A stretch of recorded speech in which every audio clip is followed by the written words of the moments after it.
Imaginez un village perdu dans les collines brumeuses du Hunan, où les rizières s'étendent comme des miroirs verts sous un ciel lourd de pluie.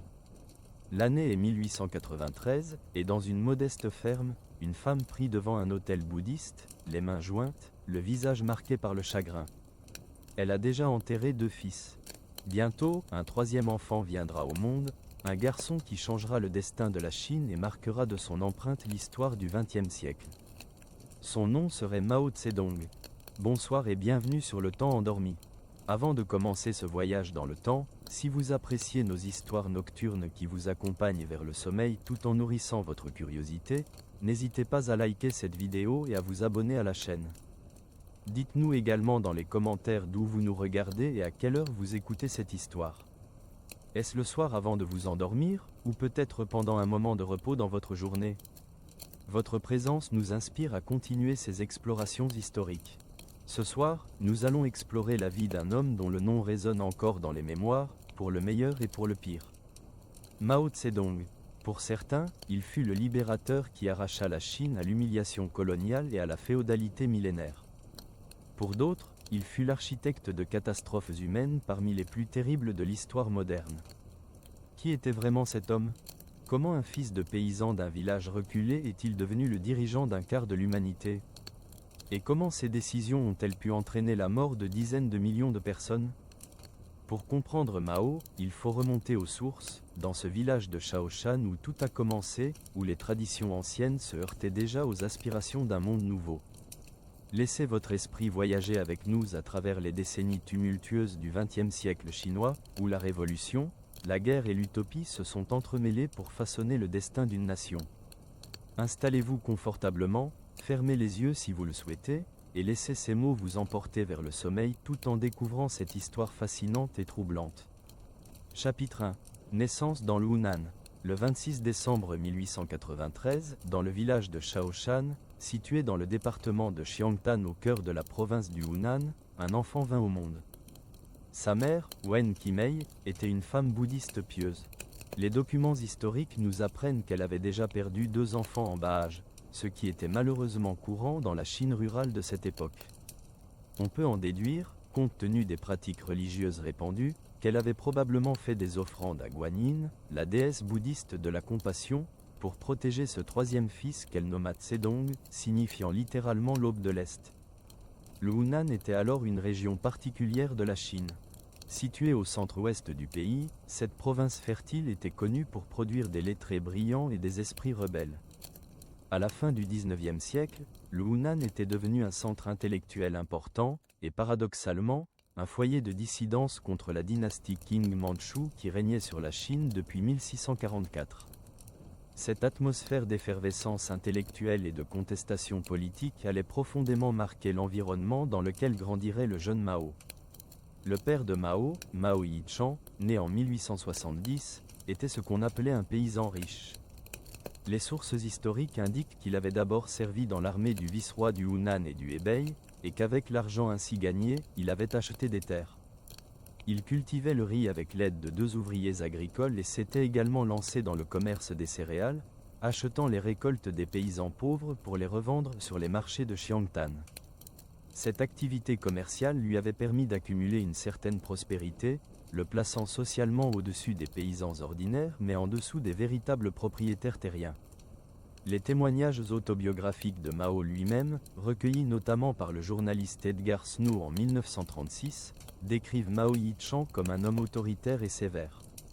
Mao racontera plus tard qu'il considérait la structure familiale comme une sorte de système politique miniature, où son père représentait le pouvoir dirigeant, tandis que lui-même, sa mère et ses frères formaient l'opposition. Cette interprétation, bien que rétrospectivement politique, suggère une dynamique familiale réellement conflictuelle qui aurait façonné sa compréhension précoce des relations de pouvoir. Wen Qimei, la mère de Mao, née en 1867, était d'un tempérament opposé à celui de son mari. Les sources la décrivent comme une femme douce, illettrée mais pieuse, qui donnait l'aumône aux mendiants malgré les protestations de son mari. Mao gardera de sa mère un souvenir affectueux, la considérant comme une victime de l'oppression paternelle.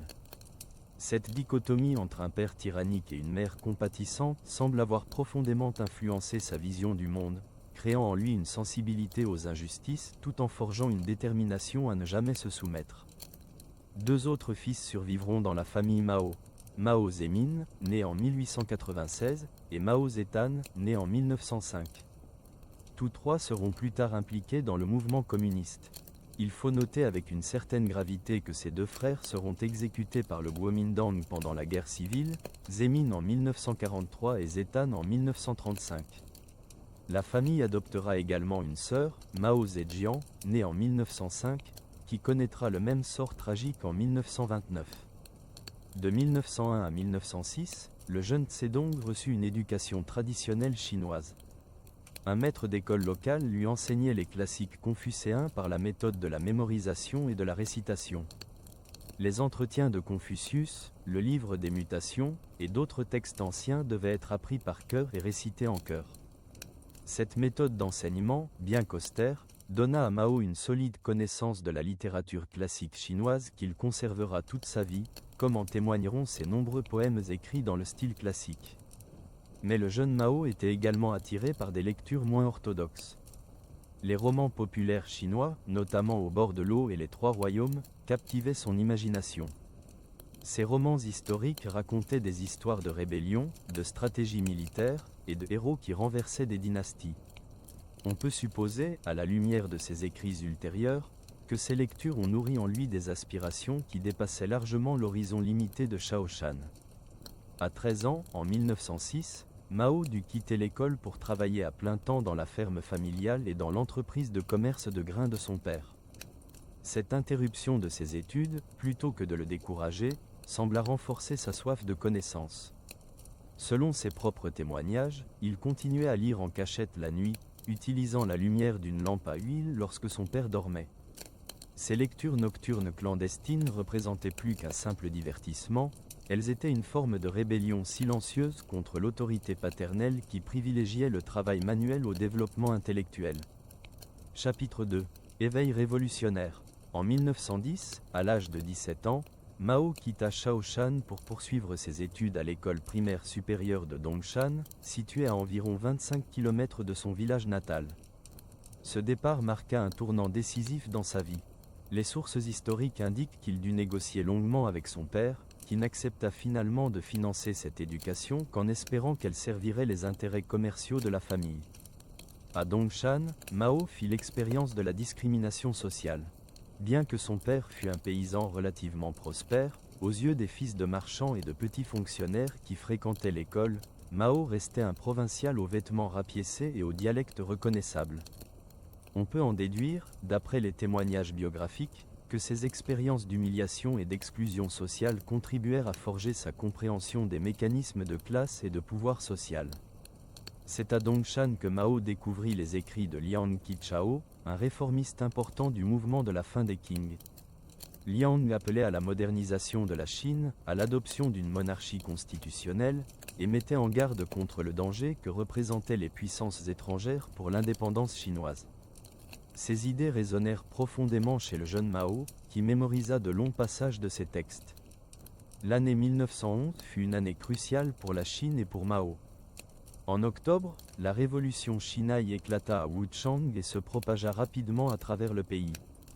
Cette révolution, menée par Sun Yat-sen et son parti le Tongminghui, visait à renverser la dynastie Qing et à établir une république.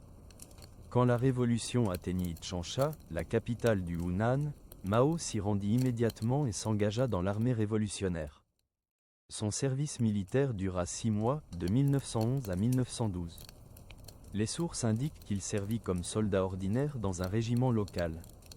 Cette expérience, bien que brève, lui donna un aperçu de l'organisation militaire et de la discipline collective.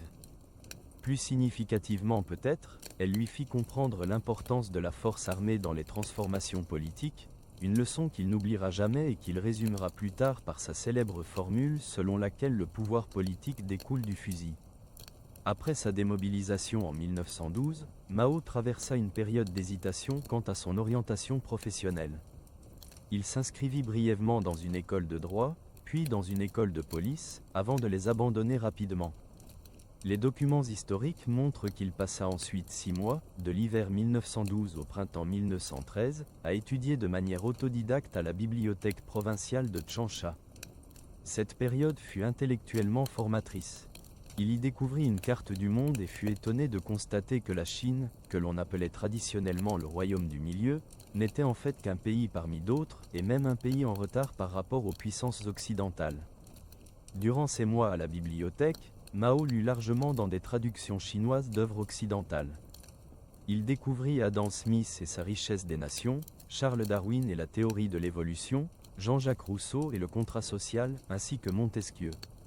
Ces lectures élargissaient considérablement son horizon intellectuel au-delà de la tradition confucéenne dans laquelle il avait été élevé. En 1913, Mao s'inscrivit à la première école normale de la province du Hunan, une institution qui formait des enseignants. Il y étudia de 1913 à 1918, obtenant son diplôme à l'âge de 25 ans. Cette période relativement tardive pour terminer ses études était typique de nombreux jeunes Chinois de cette époque qui devaient interrompre leur éducation pour des raisons financières ou familiales. À l'école normale, Mao rencontra Yang Changdi, un professeur qui devint son mentor intellectuel. Yang avait étudié au Japon et en Écosse et était revenu en Chine avec des idées sur l'individualisme et le pouvoir de la volonté humaine. Ces concepts influencèrent profondément Mao, comme en témoignent les annotations qu'il inscrivit dans les marges de ses livres de cette époque, où il développait des idées sur l'autonomie individuelle et le potentiel transformateur de la volonté. C'est également à cette époque que Mao publia son premier article, en 1917, dans la revue Nouvelle Jeunesse fondée par Chen Duxiu. L'article portait sur l'éducation physique et argumentait que le renforcement physique du peuple chinois était une condition préalable à la libération nationale. Cette publication marqua son entrée dans les cercles intellectuels radicaux de l'époque. En 1917, Mao fonda également la Société d'études du Nouveau Peuple avec d'autres étudiants partageant les mêmes idées. Cette association visait officiellement à promouvoir l'étude et l'amélioration personnelle, mais elle servait surtout de forum pour discuter des questions politiques et sociales urgentes auxquelles la Chine était confrontée. Chapitre 3. Pékin et la découverte du marxisme. À l'automne 1918, après avoir obtenu son diplôme de l'école normale, Mao se rendit pour la première fois à Pékin. Le professeur Yang Changdi enseignait désormais à l'université de Pékin et fournit à Mao une lettre d'introduction auprès de Li Dazhao, le bibliothécaire en chef de l'université. Grâce à cette recommandation, Mao obtint un emploi d'assistant bibliothécaire pour un salaire de 8 yuan par mois. Ce poste était très humble. Les documents historiques indiquent que Mao était chargé d'enregistrer les noms de personnes qui venaient lire les journaux dans la salle de lecture et de tenir à jour les registres de près d'une quinzaine de périodiques chinois et étrangers. Mao lui-même racontera plus tard à Edgar Snow qu'il se sentait invisible aux yeux des professeurs et des étudiants éminents de l'université, qui ignoraient ses tentatives de participer aux discussions intellectuelles. Ces éléments suggèrent une interprétation selon laquelle cette expérience d'humiliation et d'invisibilité sociale dans la capitale intellectuelle de la Chine renforça sa conscience de classe et son ressentiment envers les élites intellectuelles. Néanmoins, ce séjour à Pékin fut intellectuellement décisif. Li Dazhao, son supérieur hiérarchique, était l'un des premiers marxistes chinois. Il avait été profondément impressionné par la révolution bolchevique de 1917 en Russie et croyait que le marxisme offrait la clé pour comprendre et transformer la société. Li introduisit Mao dans des cercles d'études marxistes qui se réunissaient secrètement pour discuter des œuvres de Marx, Engels et Lénine. À Pékin, Mao rencontra également Yang Kaihui, la fille de son ancien professeur Yang Changdi. Née en 1901, Yang Kaihui avait grandi dans un environnement intellectuel radical. Les sources indiquent qu'elle était elle-même passionnée par les idées nouvelles sur l'égalité des sexes et la transformation sociale. Une relation se développa entre Mao et Yang Kaihui, bien que les circonstances exactes de cette relation dans ses premières phases restent peu documentées. Le 4 mai 1919, un événement majeur secoua la Chine. Le traité de Versailles, qui mettait fin à la Première Guerre mondiale, décida de transférer les anciennes concessions allemandes dans la province du Shandong non pas à la Chine, mais au Japon. Cette décision provoqua une explosion de colère nationaliste. À Pékin, 3000 étudiants manifestèrent, déclenchant ce qui sera connu comme le mouvement du 4 mai, un mouvement intellectuel et politique majeur qui appela à la modernisation de la Chine et au rejet des traditions féodales. Mao, qui était retourné dans le Hunan, participa activement au mouvement à Changsha. Il devint rédacteur de la revue de la rivière Xiang, où il publia de nombreux articles sous divers pseudonymes. En juillet 1919, il écrivit un essai intitulé La Grande Union des masses populaires, qui fut repris et republié dans plusieurs journaux radicaux à travers la Chine. Dans cet essai, Mao argumentait que si tous les opprimés, paysans, ouvriers, étudiants, femmes, s'unissaient, ils pourraient transformer la société. Il faut noter que cet essai, bien que radical, ne prônait pas encore la violence révolutionnaire, reflétant une phase où Mao croyait encore en la possibilité d'un changement pacifique par la mobilisation de masse. Cependant, les autorités locales n'apprécièrent pas ces activités. Les seigneurs de guerre qui contrôlaient le Hunan fermèrent sa revue et le forcèrent à fuir Changsha. Cette expérience de répression politique contribua probablement à radicaliser davantage ses positions. En 1920, Mao retourna brièvement à Pékin, puis revint à Changsha où il devint directeur d'une école primaire. Les sources indiquent qu'il épousa Yang Kaihui durant l'hiver 1920. Leur mariage, contrairement au premier mariage arrangé que Mao avait refusé, fut basé sur un choix mutuel et des convictions politiques partagées. Yang Kaihui devint membre du Parti communiste chinois en 1922 et participa activement au travail révolutionnaire. Chapitre 4. Fondation du Parti communiste chinois. Au printemps 1920, un agent du Comintern, l'internationale communiste basé à Moscou, arriva en Chine. Grigori Voitinsky apportait avec lui de l'or soviétique et des instructions pour aider à établir un parti communiste chinois. Il prit contact avec Chen Duxiu, le fondateur de la revue Nouvelle Jeunesse et l'intellectuel le plus influent du mouvement du 4 mai. En août 1920, Chen Duxiu fonda la première cellule communiste à Shanghai. D'autres cellules furent rapidement établies dans différentes villes chinoises. À Changsha, Mao reçut une lettre de Chen lui demandant de former une cellule au Hunan. Mao recruta parmi les membres de sa société d'études du nouveau peuple, transformant ce qui avait été un groupe de discussion intellectuelle en une organisation politique clandestine. Le 23 juillet 1921, 12 délégués se réunirent à Shanghai pour le premier congrès du Parti communiste chinois. Mao Zedong et He Xuan représentaient le Hunan. Les sources historiques indiquent que ces 12 délégués représentaient au total 53 membres à travers toute la Chine. Le parti naissant était donc extrêmement petit. Le congrès se tint d'abord dans le bâtiment d'une école pour filles dans la concession française de Shanghai. Maring, un agent du Comintern néerlandais, était présent pour guider les discussions selon les directives de Moscou. Cependant, lors de la 5e session, un étranger entra dans la salle, prétendant chercher quelqu'un. Les délégués, craignant une intrusion policière, se dispersèrent immédiatement. Ils se réunirent à nouveau quelques jours plus tard sur un bateau de plaisance sur le lac du Sud, près de Jiaxin dans la province du Zhejiang. Là, se faisant passer pour des touristes, ils achevèrent leur congrès et adoptèrent officiellement le programme du parti. Chen Duxiu fut élu secrétaire général, bien qu'il n'ait pas assisté au congrès. Mao fut nommé secrétaire de la cellule du Hunan.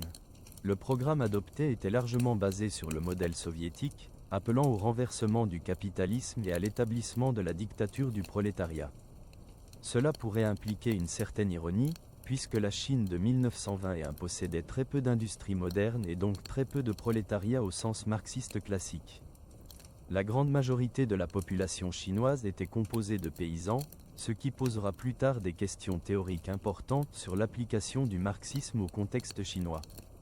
Entre 1921 et 1927, le Parti communiste chinois suivit la stratégie dictée par Moscou de former un front uni avec le Parti nationaliste Kuomintang dirigé par Sun Yat-sen. Cette alliance visait à unifier la Chine en vainquant les seigneurs de guerre qui contrôlaient diverses régions du pays. Les communistes étaient autorisés à rejoindre le Kuomintang en tant que membres individuels, tout en maintenant leur propre organisation clandestine. En janvier 1924, au premier congrès du Kuomintang réorganisé à Canton, Mao fut élu membre candidat du comité exécutif central. Il occupa divers postes au sein du Kuomintang, dont celui de directeur par intérim de la propagande en 1925. Cette position lui donna une expérience précieuse dans l'organisation politique de masse et le travail de propagande. Cependant, cette alliance était précaire. Après la mort de Sun Yat-sen en mars 1925, Chiang Kai-shek prit le contrôle du Kuomintang. Chiang était fondamentalement anticommuniste et ne tolérait les communistes que tant qu'ils étaient utiles à sa propre consolidation du pouvoir. Au début de 1927, Mao fut envoyé dans le Hunan pour enquêter sur les mouvements paysans qui s'y déroulaient. Il passa 32 jours à voyager à travers 5 districts ruraux, observant comment les paysans s'organisaient spontanément, s'emparaient des terres des propriétaires et parfois exécutaient sommairement ceux qu'ils considéraient comme leurs oppresseurs. À son retour, Mao rédigea le rapport sur une enquête menée dans le Hunan à propos du mouvement paysan. Ce rapport, publié en mars 1927, marqua un tournant important dans la pensée de Mao. Contrairement à l'orthodoxie marxiste qui plaçait la classe ouvrière urbaine au centre de la révolution, Mao argumentait que les paysans, et particulièrement les paysans les plus pauvres, constituaient la force révolutionnaire fondamentale en Chine. Il décrivit et célébra la violence paysanne spontanée, écrivant que la révolution n'était pas un dîner de gala mais un acte de violence par lequel une classe en renverse une autre. Puis vint la rupture. Le 12 avril 1927, Chiang Kai-shek lança un coup contre les communistes à Shanghai. Avec l'aide de la Bande verte, une organisation criminelle, ses troupes massacrèrent des milliers de communistes et de syndicalistes. Ce qui sera connu comme la Terreur blanche se propagea rapidement à travers les zones contrôlées par le Kuomintang. Des milliers de communistes furent exécutés dans les semaines et les mois qui suivirent. Le Front uni était terminé, et une guerre civile ouverte entre communistes et nationalistes commençait. Chapitre 5. La guérilla dans les montagnes.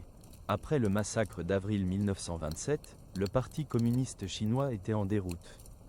Le leadership du parti, désespéré de prouver qu'il pouvait encore mener des actions révolutionnaires, ordonna plusieurs soulèvements armés qui échouèrent tous lamentablement. Mao fut chargé d'organiser le soulèvement de la moisson d'automne dans le Hunan en septembre 1927. L'entreprise fut un désastre. L'armée improvisée de Mao, composée de mineurs, de paysans et de déserteurs de l'armée nationaliste, fut rapidement dispersée par les troupes du Kuomintang. Mao lui-même échappa de justesse à la capture. Avec ce qui restait de ses forces, environ 1 millier d'hommes selon les estimations, il se réfugia dans les montagnes de Jingang, à la frontière entre les provinces du Hunan et du Jiangxi. Les montagnes de Jingang étaient un territoire difficile, accidenté et couvert de forêts denses. C'était une zone de bandits où l'autorité gouvernementale était faible. 2 chefs de bandits locaux, Yuan Wenkai et Wang Zuo, contrôlaient la région avec environ 600 hommes. Selon les récits historiques, Mao négocia une alliance avec eux, apportant des fusils et des médicaments en guise de présent. Cette alliance permit aux forces communistes de s'établir solidement dans la région. En avril 1928, Zhu arriva avec environ 1 millier de soldats survivants d'un soulèvement raté à Nanchang l'année précédente. Zhu était un militaire professionnel formé en Allemagne, contrastant avec Mao qui était essentiellement un intellectuel et un organisateur politique. Ensemble, ils formèrent la 4e armée rouge, avec Zhu comme commandant militaire et Mao comme commissaire politique. Cette combinaison du soldat professionnel et du théoricien politique s'avérera extrêmement efficace. C'est dans les montagnes de Jingang que Mao et Zhu développèrent les principes de la guérilla qui deviendront célèbres. Ces principes peuvent se résumer en 16 caractères chinois, souvent traduits ainsi: quand l'ennemi avance, nous reculons. Quand l'ennemi campe, nous le harcelons. Quand l'ennemi se fatigue, nous attaquons. Quand l'ennemi recule, nous le poursuivons. Ces tactiques, basées sur la mobilité, la surprise et l'évitement des affrontements frontaux avec des forces supérieures, permettaient à une armée faible de survivre et même de prospérer contre un ennemi plus puissant. Pendant cette période, les communistes établirent également leur premier soviet, un territoire sous contrôle communiste où ils expérimentèrent leur politique. La politique la plus importante et la plus populaire fut la réforme agraire. Les terres des propriétaires terriens furent confisquées et redistribuées aux paysans pauvres qui les cultivaient. Les propriétaires eux-mêmes furent souvent exécutés lors de réunions publiques. Ces mesures, bien que brutales, assurèrent le soutien de la paysannerie locale, qui fournit des recrues, de la nourriture et des renseignements à l'armée rouge. Cependant, la situation personnelle de Mao se compliqua. En 1928, He Zizhen, une jeune femme de 18 ans qui avait rejoint le Parti communiste, arriva dans les montagnes de Jinggang. Les sources historiques indiquent qu'une relation se développa entre Mao et He Zizhen. À la lumière de nos connaissances sur les pratiques de l'époque, on peut supposer que cela créa une situation personnelle difficile, puisque Mao était encore marié à Yang Kaihui qui était resté à Changsha avec leurs 3 fils. Le destin de Yang Kaihui fut tragique. En octobre 1930, elle fut arrêtée par les autorités nationalistes à Changsha. On lui offrit la liberté si elle dénonçait publiquement Mao et le communisme. Selon les documents historiques, elle refusa catégoriquement. Elle fut exécutée par fusillade le 14 novembre 1930, à l'âge de 29 ans. Ses 3 fils se dispersèrent. Mao Anning, l'aîné, finit par atteindre la zone soviétique, puis fut envoyé en Union soviétique pour sa sécurité. Mao Hanchin fut également évacué vers l'Union soviétique. Le plus jeune, Mao Hanlong, disparut et son sort reste incertain. Entre 1928 et 1934, le soviet du Jiangxi se développa considérablement. En novembre 1931, le premier congrès des soviets de toute la Chine se tint à Ruijin dans le Jiangxi, proclamant la République soviétique chinoise avec Mao comme président. À son apogée, cette République soviétique contrôlait plusieurs millions de personnes sur un territoire couvrant des parties de plusieurs provinces. Cependant, cette période vit également l'arrivée de nouveaux dirigeants envoyés par Moscou, un groupe connu sous le nom des 28 bolcheviks, qui marginalisèrent progressivement Mao. En 1932, lors de la conférence de Ningdu, Mao fut écarté du commandement militaire. Ses dirigeants formés à Moscou, notamment Bogu et Otto Braun, un conseiller militaire allemand envoyé par le Comintern, prirent le contrôle du parti et de l'armée. Pendant ce temps, Chiang Kai-shek lançait campagne d'encerclement après campagne d'encerclement contre les zones communistes. Les 4 premières campagnes, menées entre 1930 et 1933, échouèrent face aux tactiques de guérilla mobile. Mais la 5e campagne, lancée en octobre 1933, adopta une stratégie différente. Sur les conseils de conseillers militaires allemands, les nationalistes construisirent un réseau de milliers de blocos fortifiés qui resserraient progressivement leur étreinte autour du soviet du Jiangxi. Le nouveau leadership communiste abandonna les tactiques de guérilla mobile qui avaient si bien fonctionné et adopta une stratégie de guerre de position, essayant de défendre chaque pouce de territoire. Cette stratégie se révéla désastreuse face à la supériorité numérique et matérielle des nationalistes. En octobre 1934, il devint évident que le soviet du Jiangxi ne pouvait être défendu. La décision fut prise d'évacuer et de chercher une nouvelle base. Chapitre 6. La longue marche. Le 15 octobre 1934, environ 86 000 soldats de l'armée rouge, accompagnés de quelques milliers de civils incluant des cadres du parti et du personnel administratif, percèrent les lignes d'encerclement nationalistes et commencèrent ce qui allait devenir la longue marche.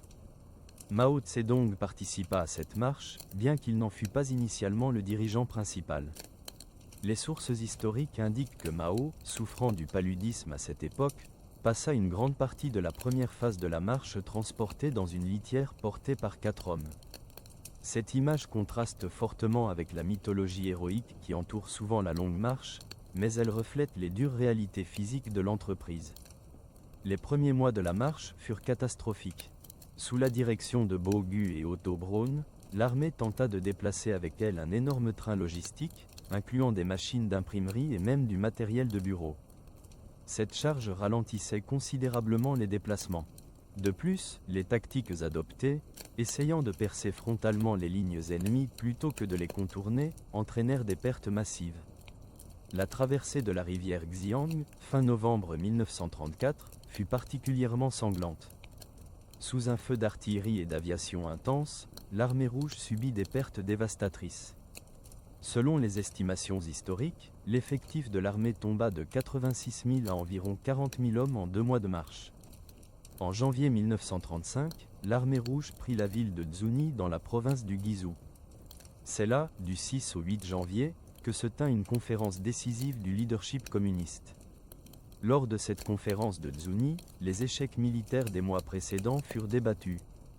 Mao, qui avait été marginalisé depuis 1932, saisit cette opportunité pour critiquer les stratégies adoptées et proposer un retour aux tactiques de guerre mobile. Les historiens s'accordent généralement pour dire que la conférence de Zuni marqua le début de l'ascension de Mao vers le leadership suprême du Parti communiste chinois, bien que ce processus ne fut pas instantané. Mao fut élu au comité permanent du Politburo et devint l'assistant militaire de Zhou Enlai. Ce n'était pas encore la position de commandement suprême, mais cela lui donnait une influence significative sur les décisions militaires. Après Zuni, la stratégie de la marche changea dramatiquement. Plutôt que d'essayer de percer vers une destination fixe, l'armée adopta une série de manœuvres complexes conçues pour confondre les poursuivants nationalistes. L'armée rouge traversa et retraversa des rivières, fit des marches et des contre-marches, créant l'impression de plusieurs armées là où il n'y en avait qu'une. Certains des moments les plus célèbres de la Longue Marche se produisirent durant cette phase. En mai 1935, l'armée rouge traversa la rivière Dadu dans le Sichuan. Selon la légende révolutionnaire, 22 soldats volontaires traversèrent le pont de Luding en se balançant de chaîne en chaîne tandis que les planches du pont avaient été enlevées et que les nationalistes de l'autre côté tiraient sur eux. Les historiens débattent des détails exacts de cet événement, certains suggérant que la résistance nationaliste fut moins intense que dans les récits officiels, mais il reste que la traversée de la rivière Dadu fut un moment critique qui permit à l'armée rouge d'échapper à l'encerclement. La marche traversa ensuite certains des terrains les plus difficiles de Chine. Les prairies marécageuses du nord du Sichuan et du sud du Gansu furent particulièrement meurtrières. Ces prairies, hautes de 1000 à 3000 mètres d'altitude, étaient couvertes d'herbes hautes cachant des tourbières profondes. Les sources historiques rapportent que de nombreux soldats s'enlisèrent dans ces marécages et périrent. De plus, la nourriture était extrêmement rare dans cette région inhospitalière, et de nombreux soldats moururent de faim ou d'épuisement. En juin 1935, les troupes de Mao rencontrèrent la 4e armée du front dirigée par Zhang Guotao, qui avait évacué un autre soviet et comptait environ 80 000 hommes, rendant ses forces numériquement supérieures à celles de Mao. Des tensions émergèrent entre Mao et Zhang concernant la direction que devaient prendre les forces communistes. Finalement, en septembre, Mao mena ses troupes vers le nord tandis que Zhang se dirigeait vers l'ouest. Les forces de Zhang furent par la suite largement détruites, laissant Mao comme le dirigeant communiste dominant. Le 19 octobre 1935, les survivants de la Longue Marche de Mao, estimés entre 7000 et 10 000 hommes, atteignirent le nord du Shaanxi où existait déjà un petit soviet dirigé par Gao Gang et Liu Zidan. Cela marqua la fin officielle de la Longue Marche pour cette colonne principale. Les historiens débattent toujours du nombre exact de kilomètres parcourus pendant la Longue Marche, les estimations variant considérablement. Le chiffre de 12 500 km est souvent cité, mais certains historiens suggèrent qu'il pourrait être une exagération. Ce qui est indéniable, c'est que les survivants avaient traversé 11 provinces, franchi 18 chaînes de montagnes et traversé 24 rivières majeures sur une période de 368 jours. La Longue Marche établit définitivement la position de Mao comme leader principal du Parti communiste chinois. Bien qu'il ne reçût le titre officiel de président du parti que plus tard, son autorité pratique était désormais incontestée. De plus, la Longue Marche devint une puissante source de légitimité et de mythologie révolutionnaire. Les survivants formèrent une élite qui dominerait la politique chinoise pendant des décennies. Chapitre 7. Yan'an et la guerre sino-japonaise. La ville de Yan'an, dans le nord du Shaanxi, devint la capitale du communisme chinois de décembre 1936 jusqu'en 1947. Située dans une région de collines de l'Eus, une terre jaune et poudreuse, Yan'an était un endroit pauvre et isolé. Les dirigeants communistes vivaient dans des grottes creusées dans les falaises de l'Eus, des habitations traditionnelles de cette région. Le 7 juillet 1937, l'incident du pont Marco Polo près de Pékin déclencha la guerre sino-japonaise à grande échelle. Le Japon avait déjà occupé la Mandchourie depuis 1931, mais cette nouvelle guerre vit les forces japonaises lancer une invasion massive de la Chine proprement dite. Face à cette menace existentielle, communistes et nationalistes formèrent un deuxième front uni pour résister ensemble à l'agression japonaise. La guerre sino-japonaise, qui dura de 1937 à 1945, eut des conséquences importantes pour les communistes chinois.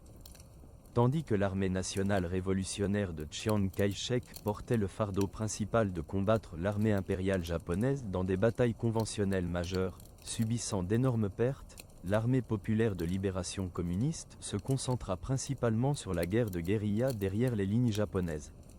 Cette stratégie permit aux communistes de croître considérablement pendant la guerre. Ils établirent de nombreuses bases dans les zones rurales du nord de la Chine que les Japonais occupaient nominalement mais ne contrôlaient pas effectivement. En mobilisant la paysannerie contre les occupants japonais et en menant des réformes agraires modérées dans les zones qu'ils contrôlaient, les communistes augmentèrent à la fois leur territoire et leur armée. De 53 membres en 1921, le Parti communiste chinois compte environ 1 200 000 membres en 1945. Yan'an devint également un centre d'attraction pour les intellectuels chinois idéalistes et les journalistes étrangers. En juillet 1936, Edgar Snow, un journaliste américain, fut le premier étranger à visiter les zones communistes. Il interviewa longuement Mao et d'autres dirigeants communistes. Son livre, Étoile rouge sur la Chine, publié en 1937, présenta au monde une image romantique des communistes chinois comme des réformateurs agraires dévoués et des patriotes combattant pour l'indépendance nationale, plutôt que comme des révolutionnaires bolcheviques dangereux. Pendant la période de Yan'an, Mao consolida également son contrôle idéologique sur le parti. De 1942 à 1944, il mena ce qui fut appelé la campagne de rectification. Officiellement, cette campagne visait à corriger les tendances erronées dans la pensée du parti et à unifier la compréhension de l'idéologie marxiste-léniniste adaptée aux conditions chinoises, ce que Mao appelait la sinisation du marxisme.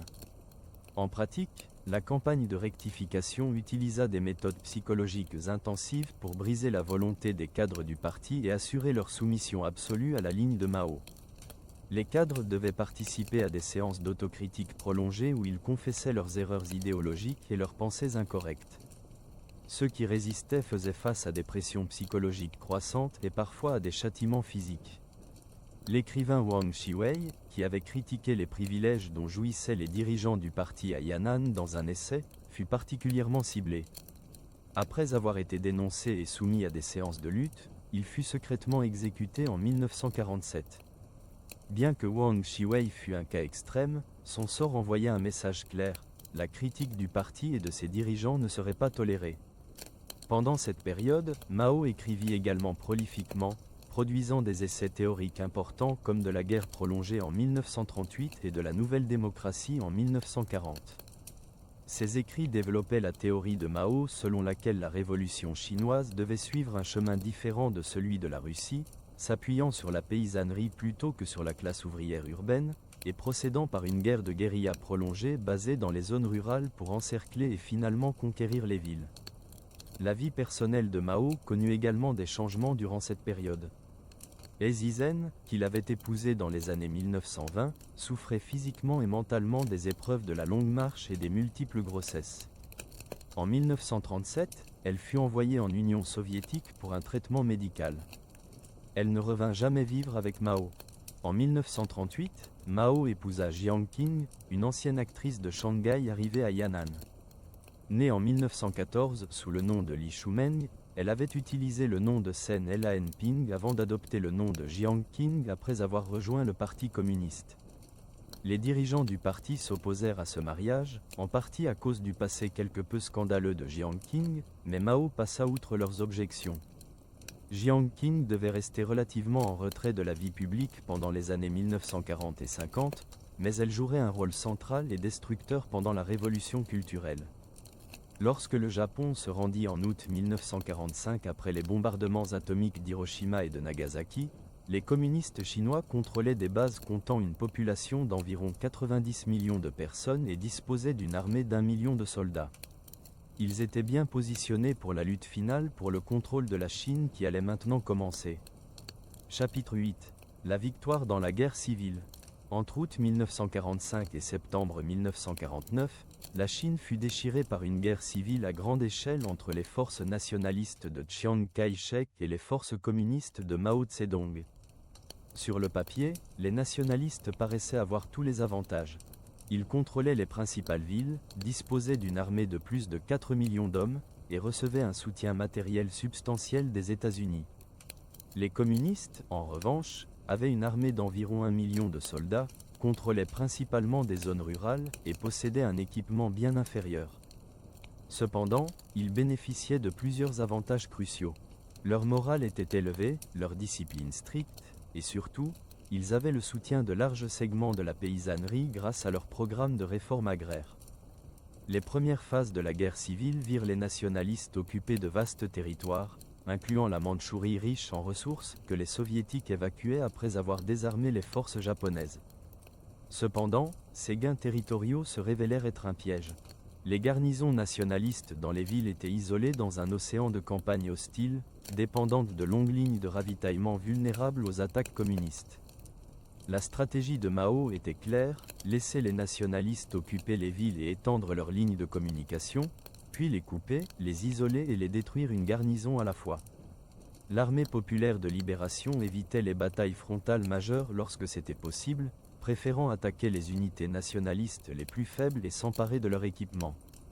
De plus, les nationalistes souffraient de graves problèmes internes. La corruption était endémique parmi les officiers, qui détournaient les fonds destinés à leurs troupes et parfois vendaient même des armes aux communistes. Le moral des soldats nationalistes, largement composé de conscrits forcés, était extrêmement bas. Les désertions étaient massives, des divisions entières passant parfois du côté communiste. En 1948, le momentum de la guerre avait clairement basculé en faveur des communistes. 3 grandes campagnes décisives, Liaoshen en Mandchourie, Huai dans la Chine centrale et Pingjin dans le nord, détruisirent l'essentiel des forces militaires nationalistes. La campagne de Huai, de novembre 1948 à janvier 1949, fut particulièrement décisive. Dans cette bataille massive impliquant plus d'1 million de soldats de chaque côté, les nationalistes subirent une défaite catastrophique. Le 31 janvier 1949, l'armée populaire de libération entra dans Pékin, qui se rendit sans combat après que le commandant de la garnison nationaliste, le général Fu Zuoyi, eut négocié une reddition. Le 23 avril, Nankin, la capitale nationaliste, tomba. Au printemps et à l'été 1949, les forces communistes balayèrent la Chine, rencontrant une résistance de plus en plus faible. Le 1er octobre 1949, Mao Tse-dong se tenait au sommet de la porte Tiananmen à Pékin, le même endroit d'où les empereurs chinois proclamaient traditionnellement leur mandat céleste. Dans son accent du Hunan caractéristique, il annonça la fondation de la République populaire de Chine. Après plus de 2 décennies de lutte révolutionnaire, le Parti communiste chinois contrôlait maintenant la Chine continentale. Chiang Kai-shek et ce qui restait de son gouvernement et de son armée s'étaient réfugiés sur l'île de Taïwan. En décembre 1949, Mao se rendit en Union soviétique pour sa première visite à l'étranger. Ce voyage, effectué en train à travers la Sibérie, dura 10 jours. Mao allait rencontrer Staline, le leader du monde communiste, et négocier un traité d'alliance entre les 2 pays communistes. La rencontre ne se passa pas comme Mao l'espérait. Staline le fit attendre, le traitant avec une condescendance à peine voilée. Dans les négociations qui suivirent, Staline chercha à obtenir des concessions substantielles de la Chine, incluant des droits sur les chemins de fer et les ports de Mandchourie. Ce que le traité sino-soviétique d'amitié, d'alliance et d'assistance mutuelle, signé le 14 février 1950, offrait en aide soviétique ne compensait pas, aux yeux de Mao, le manque de respect manifesté. Cette expérience avec Staline aurait des conséquences à long terme. Mao comprit que même entre pays communistes, les relations étaient marquées par la compétition et la méfiance. L'Union soviétique, malgré son idéologie internationaliste, agissait essentiellement dans ses propres intérêts nationaux. Ces éléments suggèrent une interprétation selon laquelle cette expérience renforça la détermination de Mao à ce que la Chine suive sa propre voie et ne devienne pas un simple satellite de Moscou. Chapitre 9. Les premières années de la République populaire. Les premières années de la République populaire de Chine, de 1949 à 1957, furent une période de consolidation et de transformation massive. Le Parti communiste chinois, qui avait gagné le pouvoir principalement par la force militaire, devait maintenant gouverner un pays de plus de 500 millions d'habitants, appauvri par des décennies de guerre, avec une économie largement agricole et pré-industrielle. La première tâche majeure fut la réforme agraire. Entre 1950 et 1952, les terres des propriétaires terriens furent confisquées et redistribuées aux paysans pauvres à travers toute la Chine. Cette redistribution massive de propriétés transforma les structures sociales rurales qui avaient existé pendant des millénaires. Les historiens estiment qu'environ 43% des terres arables chinoises changèrent de main durant ce processus. Cependant, cette réforme agraire fut accompagnée de violences considérables. Les propriétaires terriens furent dénoncés lors de réunions publiques, appelées séances de lutte, où ils étaient accusés de crimes contre le peuple. Beaucoup furent exécutés. Les estimations du nombre de morts durant la réforme agraire varient considérablement, allant de plusieurs centaines de milliers à plusieurs millions. Le régime justifiait cette violence comme nécessaire pour briser le pouvoir de l'ancienne classe dirigeante rurale. En juin 1950, la guerre de Corée éclata lorsque la Corée du Nord envahit la Corée du Sud. Lorsque les forces américaines et des Nations Unies repoussèrent l'invasion nord-coréenne et s'approchèrent de la frontière chinoise en octobre 1950, la Chine intervint massivement dans le conflit. Des centaines de milliers de soldats chinois, officiellement appelés volontaires, traversèrent la frontière et repoussèrent les forces de l'ONU. La guerre de Corée eut plusieurs conséquences importantes pour la Chine. Elle coûta la vie à des centaines de milliers de soldats chinois, incluant Mao Anning, le fils aîné de Mao, qui fut tué par un bombardement américain en novembre 1950. Elle consolida l'alliance sino-soviétique, l'Union soviétique fournissant une aide militaire substantielle. Elle isola également la Chine diplomatiquement, renforçant l'hostilité avec les États-Unis qui persisterait pendant des décennies. Après la fin de la guerre de Corée en juillet 1953, la Chine lança son premier plan quinquennal, couvrant la période de 1953 à 1957. Ce plan, largement calqué sur le modèle soviétique, mettait l'accent sur le développement rapide de l'industrie lourde. L'Union soviétique fournit une assistance technique substantielle, envoyant des milliers de techniciens et d'ingénieurs en Chine et aidant à construire des centaines de projets industriels. Le premier plan quinquennal produisit des résultats impressionnants dans certains domaines. La production d'acier, de charbon et d'électricité augmenta considérablement. Des industries qui n'existaient pas auparavant en Chine, comme la production de camions, de tracteurs et d'avions, furent établies. Cependant, cette focalisation sur l'industrie lourde se fit au détriment de la consommation et du niveau de vie de la population.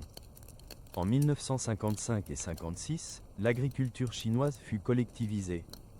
Les terres qui avaient été redistribuées aux paysans individuels seulement quelques années auparavant furent regroupées en coopératives agricoles. Cette collectivisation fut menée beaucoup plus rapidement qu'en Union soviétique, en partie parce que Mao était impatient de progresser vers le socialisme. En février 1956, Nikita Khrouchtchev, le nouveau leader soviétique, prononça son discours secret au 20e congrès du Parti communiste de l'Union soviétique, dénonçant les crimes de Staline et le culte de la personnalité. Ce discours créa des ondes de choc à travers le monde communiste. En Chine, il suscita des débats sur la direction que devrait prendre le pays. En mai 1956, dans ce contexte, Mao lança la campagne des 100 fleurs, encourageant les intellectuels et les citoyens ordinaires à critiquer ouvertement le Parti communiste et le gouvernement. Le slogan était que 100 fleurs s'épanouissent, que 100 écoles de pensée rivalisent. Au début, les gens hésitaient, craignant un piège. Mais après des encouragements répétés, les critiques commencèrent à affluer. À la surprise du leadership, les critiques furent beaucoup plus virulentes et fondamentales que anticipées. Des intellectuels remirent en question le monopole du pouvoir par le Parti communiste, critiquèrent les privilèges des cadres et comparèrent défavorablement le système chinois avec les démocraties occidentales. En juin 1957, après seulement 6 semaines, Mao mit brusquement fin à la campagne et lança la campagne anti-droitière. Des centaines de milliers d'intellectuels qui avaient exprimé des critiques furent dénoncés comme droitiers et punis. Beaucoup furent envoyés en camp de travail, d'autres perdirent leur emploi et leurs privilèges. Cette répression créa un climat de peur qui découragea toute critique ouverte du régime pendant des années. À la lumière de nos connaissances sur les événements ultérieurs, on peut supposer que la campagne des 100 fleurs avait peut-être été conçue dès le départ comme un piège pour identifier les dissidents, bien que Mao ait toujours affirmé que les critiques l'avaient simplement surpris par leur virulence. Chapitre 10. Le grand bond en avant et la grande famine. En janvier 1958, Mao Tse-dong était devenu impatient avec le rythme du développement économique de la Chine. Staline était mort en 1953, et son successeur Khrouchtchev semblait à Mao moins impressionnant. Mao croyait que la Chine pouvait et devait se développer beaucoup plus rapidement que ne le permettait la prudente planification économique basée sur le modèle soviétique. En mai 1958, lors du deuxième session du 8e congrès du Parti communiste chinois, Mao lança officiellement le grand bond en avant. Ce programme ambitieux visait à transformer la Chine d'un pays agricole arriéré en une puissance industrielle moderne en quelques années seulement, en mobilisant massivement la population et en s'appuyant sur l'enthousiasme révolutionnaire plutôt que sur une planification technique rigoureuse. Le slogan était d'égaler et de dépasser la production d'acier de la Grande-Bretagne en 15 ans. Mais rapidement, les cibles devinrent de plus en plus irréalistes. Les objectifs de production étaient constamment révisés à la hausse, non pas sur la base d'analyses économiques, mais parce que remettre en question les cibles signifiait douter de la possibilité de réaliser le socialisme rapidement, ce qui pouvait être interprété comme un manque de foi révolutionnaire. Un élément central du grand bond en avant fut la création des communes populaires. En août 1958, le comité central ordonna la fusion des coopératives agricoles existantes en communes beaucoup plus grandes. En quelques mois, pratiquement toute la population rurale chinoise, soit environ 600 millions de personnes, fut organisée en environ 26 000 communes populaires. Ces communes étaient censées être des unités autosuffisantes combinant agriculture, industrie, commerce, éducation et fonctions militaires. La propriété privée fut pratiquement abolie. Les paysans ne possédaient plus même leurs propres outils de cuisine ou leurs poulets. Tout appartenait à la commune. Les repas étaient pris en commun dans d'énormes cantines collectives. Un autre aspect clé du grand bond en avant fut la campagne pour produire de l'acier dans des petits hauts fourneaux de basse-cour. L'idée était que chaque commune pourrait produire de l'acier, contribuant ainsi massivement à la production nationale. Des dizaines de millions de paysans furent mobilisés pour construire ces hauts fourneaux primitifs et y faire fondre du métal. Cette campagne fut désastreuse. Le métal produit dans ces fourneaux improvisés était généralement de qualité si médiocre qu'il était inutilisable. Les paysans jetèrent dans les fourneaux leurs casseroles, leurs portes, et tout ce qui contenait du métal, détruisant ainsi des biens utiles pour produire de la ferraille sans valeur. Plus gravement, la main-d'œuvre mobilisée pour la production d'acier ne pouvait pas s'occuper des récoltes. Simultanément, la production agricole fut sabotée par des pratiques agronomiques pseudo-scientifiques. Sur les instructions de pseudo-scientifiques comme Trofim Lysenko favorisés par le régime, les paysans furent forcés d'adopter des techniques comme le semis-dense, où les graines étaient plantées beaucoup trop près les unes des autres, et le labour profond, parfois jusqu'à 2 mètres de profondeur. Ces pratiques, contraires aux connaissances agricoles de base, réduisirent les rendements. Pire encore, un système de rapport mensonger se développa. Les responsables locaux, sous une pression intense pour montrer que leur commune atteignait ou dépassait les objectifs de production, commencèrent à rapporter des chiffres fantaisistes. Les rapports affirmaient des rendements de céréales impossibles, parfois 10 fois supérieurs à ce qui était réellement récolté. Le leadership central, incluant Mao, crut ces rapports ou fit semblant d'y croire. Sur la base de ces récoltes fictives, l'État augmenta les quotas de grains qui devaient être livrés aux villes et pour l'exportation. Les cadres locaux prirent tout le grain disponible pour remplir ces quotas, ne laissant pas assez aux paysans pour survivre. En 1959, la famine commença. Au départ, elle frappa les provinces où les politiques avaient été appliquées le plus radicalement. Mais elle se répandit rapidement. Les paysans affamés tentèrent de survivre en mangeant de l'écorce d'arbres, des racines, et finalement n'importe quoi qui pouvait être digéré. Les cadres locaux, craignant d'être punis pour ne pas avoir atteint les objectifs de production, continuèrent à confisquer tout le grain disponible. Ceux qui essayaient de cacher de la nourriture pour survivre étaient traités comme des criminels.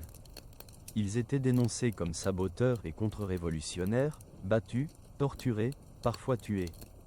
Dans certaines régions, les greniers à grains étaient pleins tandis que les gens mouraient de faim à l'extérieur, les cadres refusant de distribuer la nourriture de peur de manquer les quotas de livraison. La province du Henan fut particulièrement durement touchée. Des recherches historiques basées sur des archives locales ont révélé des scènes d'horreur, des villages entiers morts, des cas de cannibalisme désespéré, des enfants vendus ou échangés pour de la nourriture. Dans la province d'Anhui, le taux de mortalité atteignit des niveaux catastrophiques. Pendant ce temps, au sommet du pouvoir, l'information sur la véritable ampleur de la catastrophe était supprimée. Les responsables qui essayaient de rapporter la réalité de la famine étaient dénoncés comme pessimistes et droitiers. En juillet 1959, lors de la conférence de Leshan, le maréchal Peng Dehuai, le ministre de la Défense qui avait combattu aux côtés de Mao depuis les années 1920, osa critiquer les politiques du Grand Bond en avant dans une lettre privée à Mao. La réaction de Mao fut furieuse. Il transforma la conférence en une attaque contre Peng, l'accusant d'être droitier et pro-soviétique. Peng fut démis de ses fonctions et placé en résidence surveillée. Plus tard, pendant la révolution culturelle, il sera torturé à mort. Le message à tous les autres responsables était clair, critiquer le Grand Bond en avant était une trahison. Après la conférence de Leshan, plutôt que de modérer les politiques, Mao les intensifia, déterminé à prouver que Peng avait tort. La famine s'aggrava en 1960 et 1961, atteignant son pic de mortalité. Ce n'est qu'à partir de 1961 que les politiques commencèrent à être progressivement inversées. Liu Shaoqi et Deng Xiaoping, qui étaient effectivement en charge de la gestion quotidienne du gouvernement, introduisirent des réformes pragmatiques. Les communes populaires furent réduites en taille, les parcelles privées furent réintroduites, les cantines collectives furent fermées. Progressivement, la production agricole commença à se rétablir. L'ampleur exacte de la catastrophe du Grand Bond en avant reste débattue. Les statistiques officielles chinoises ont longtemps été inaccessibles ou peu fiables. Ce n'est qu'après que la Chine eut adopté une politique de réforme et d'ouverture dans les années 1980 que les démographes occidentaux purent accéder aux données du recensement de 1982. En analysant ces données et en les comparant avec les recensements antérieurs, les démographes ont pu estimer les décès en excès, les morts qui n'auraient pas eu lieu sans la famine. Les estimations varient considérablement entre les chercheurs, allant d'un minimum d'environ 15 millions à un maximum pouvant atteindre 55 millions de personnes. La plupart des estimations se situent entre 30 et 45 millions de morts. Cela fait du Grand Bond en avant probablement la plus grande famine de l'histoire humaine en termes de nombre absolu de morts. Il est crucial de souligner que cette famine n'était pas causée par des conditions climatiques ou des catastrophes naturelles. Bien que le régime ait longtemps affirmé que les 3 années de catastrophes naturelles étaient responsables, les recherches historiques ont montré que les conditions climatiques de 1959 à 1961 n'étaient pas exceptionnellement mauvaises. La famine était entièrement le résultat de politiques humaines catastrophiques, aggravées par un système politique qui empêchait toute correction de ces politiques même lorsque leurs effets désastreux devinrent évidents. Chapitre 11. La révolution culturelle. Après le désastre du Grand Bond en avant, le prestige politique de Mao fut sérieusement endommagé. En avril 1959, il avait démissionné de son poste de président de la République populaire de Chine, bien qu'il conservât son titre de président du Parti communiste chinois. Liu Shaoqi devint président de la République, tandis que Deng Xiaoping, en tant que secrétaire général du parti, gérait de nombreuses affaires quotidiennes. Liu et Deng introduisirent des politiques économiques pragmatiques qui permirent à la Chine de se remettre de la famine. Cependant, du point de vue de Mao, ces politiques représentaient une déviation de la ligne révolutionnaire correcte et un retour vers le capitalisme. Mao en vint à considérer Liu et Deng, ainsi que d'autres dirigeants du parti, comme des révisionnistes qui trahissaient les principes révolutionnaires. Pendant plusieurs années, Mao fut relativement marginalisé dans la prise de décision quotidienne, bien qu'il conservât un prestige symbolique considérable. Cette situation le frustrait profondément. Il croyait que la bureaucratie du parti s'était transformée en une nouvelle classe privilégiée qui opprimait les masses. Il était également préoccupé par ce qui se passait en Union soviétique, où la déstalinisation et les réformes de Khrouchtchev représentaient à ses yeux une restauration du capitalisme. En 1966, Mao décida de lancer une nouvelle campagne révolutionnaire pour purger ces éléments révisionnistes et revitaliser l'esprit révolutionnaire. Cette campagne sera connue sous le nom de Grande Révolution culturelle prolétarienne. Les prémices de la révolution culturelle peuvent être tracées à novembre 1965, lorsque Yao Wenyuan, un critique littéraire de Shanghai et associé de Jiang Qing, l'épouse de Mao, publia un article attaquant une pièce de théâtre historique écrite par Wu Han, le vice-maire de Pékin. La pièce, intitulée La destitution de Hai Rui, racontait l'histoire d'un honnête fonctionnaire démis de ses fonctions par un empereur corrompu. L'article de Yao affirmait que la pièce était en fait une allégorie politique attaquant Mao pour avoir démis Peng Dehuai. Cette attaque contre une œuvre culturelle marqua le début de la révolution culturelle. En mai 1966, le Politburo publia une circulaire, rédigée sous la direction de Mao, appelant à purger le parti des éléments bourgeois. Un groupe chargé de la révolution culturelle fut établi, dirigé par Shen Boda mais dans lequel Jiang Qing jouait un rôle clé. Le 25 mai 1966, Ni Yuanzi, une enseignante de philosophie à l'université de Pékin, afficha un dazibao, une affiche murale en grands caractères, attaquant violemment l'administration de l'université comme réactionnaire. Mao déclara que ce dazibao était le premier coup de feu de la révolution culturelle et ordonna qu'il soit publié dans la presse nationale. Ce geste déclencha une vague de dazibao dans les universités et les écoles à travers tout le pays. Les étudiants commencèrent à attaquer leurs professeurs et les administrateurs universitaires. Le 5 août, Mao lui-même publia son propre dazibao intitulé « Bombarder le quartier général », appelant à attaquer les dirigeants du parti qui suivaient la voie capitaliste.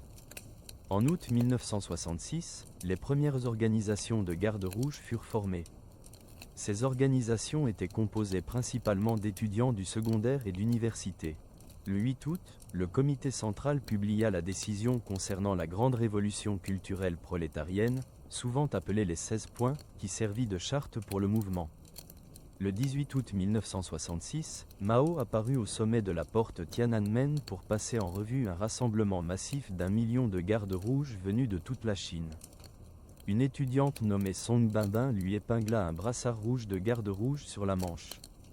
Mao lui demanda ce que signifiait son nom, Song Binbin, qui signifie courtoise et urbaine.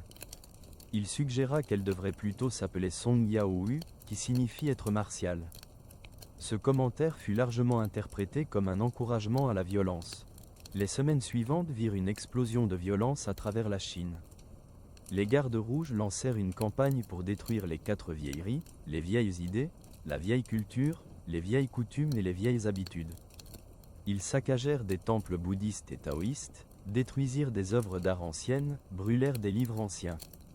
Les personnes portant des vêtements considérés comme bourgeois ou ayant des coupes de cheveux non conformes étaient harcelées dans les rues. Plus sinistrement, les gardes rouges commencèrent à attaquer physiquement les personnes qu'ils considéraient comme des ennemis de classe. Les enseignants étaient particulièrement ciblés. Ils étaient forcés de porter des chapeaux en papier insultants et de défiler dans les rues. Ils étaient battus, parfois à mort. Le 5 août 1966, Bian Zhongyan, la directrice d'une école pour filles à Pékin, fut battue à mort par ses élèves gardes rouges, devenant l'une des premières victimes de la violence révolutionnaire. La violence ne se limitait pas aux écoles. Elle se propagea rapidement aux lieux de travail, aux quartiers résidentiels et à tous les niveaux de la société. Les personnes des 5 catégories noires, propriétaires terriens, paysans riches, contre-révolutionnaires, mauvais éléments, et droitiers, ainsi que leurs familles, étaient particulièrement vulnérables. Beaucoup furent battus, torturés ou forcés au suicide. Leurs maisons furent fouillées et leurs biens confisqués ou détruits. Les hauts dirigeants du parti ne furent pas épargnés. Liu Shaoqi, le président de la République, fut dénoncé comme le principal capitulaire au sein du parti. Il fut mis aux arrêts, soumis à des séances de lutte humiliantes, et sévèrement maltraité. Sa femme Wang Guangmei fut également persécutée. Liu mourut en novembre 1969 dans une prison de Kaifeng, dans la province du Henan, dans des conditions misérables, privé de soins médicaux pour son diabète et sa pneumonie. Le fils de Deng Xiaoping, Deng Pufang, fut jeté d'une fenêtre du 4e étage par des gardes rouges, le paralysant pour le reste de sa vie. En 1967, le mouvement des gardes rouges devint de plus en plus chaotique. Différentes factions de gardes rouges émergèrent, chacune prétendant être plus révolutionnaire que les autres. Ces factions commencèrent à se combattre les unes les autres. Dans de nombreuses villes, cela dégénéra en combats armés, les différentes factions s'emparant d'armes des dépôts militaires. Dans certaines régions, la violence atteignit des niveaux extraordinaires. Dans la province du Guangxi, une faction de gardes rouges pratiqua le cannibalisme rituel d'ennemis de classe, arrachant et mangeant le foie et le cœur de leurs victimes lors de banquets publics. Bien que ces cas fussent extrêmes et non représentatifs de l'ensemble du mouvement, ils illustraient jusqu'où la déshumanisation et la violence pouvaient aller. Le pays glissait vers une forme d'anarchie. La production économique était gravement perturbée. Les écoles et universités étaient fermées. Le système de transport était paralysé par les gardes rouges voyageant à travers le pays.